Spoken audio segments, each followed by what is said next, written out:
शहरातील लहान पुलाजवळ 78 वर्षीय महिलेचा मृतदेह आढळून आल्याने खळबळ।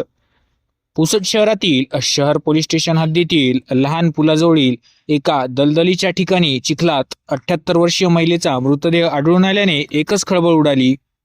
यात प्राप्त माहितीनुसार आज दिनांक 30 जानेवारी 2026 रोजी दुपारी अंदाजे 3 ते 3:30 वाजताच्या दरम्यान पुसद शहरातील लहान पुलाजवळील एका दलदलीच्या ठिकाणी 78 वर्षीय महिलेचा मृतदेह आढळून आला।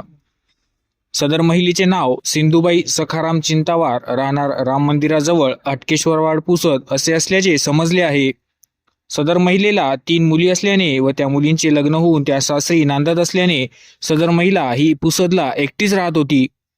मृत महिला ही मागील 5 दिवसांपासून घरातून बेपत्ता होती। याबाबत तिच्या शेजारी राहणाऱ्या नागरिकांनी तिचा सर्वत्र शोध घेतला, परंतु ती मिळून आली नाही। शेवटी आज त्या महिलेचा मृतदेह आढळून आल्याने सर्वत्र हळहळ व्यक्त होत आहे। सदर मृतदेह आढळून आल्याने याची माहिती पोलीस स्टेशन पुसद शहर येथे देण्यात आली। त्यानंतर पोलिसांनी घटनास्थळी दाखल होऊन सदर घटनेचा तपास सुरू केला आहे। सदर महिला ही घसरून पुलाजवळील बाजूला असलेल्या पाण्याच्या चिखलात पडून तिचा मृत्यू झाला असल्याचा अंदाज वर्तविण्यात आला आहे।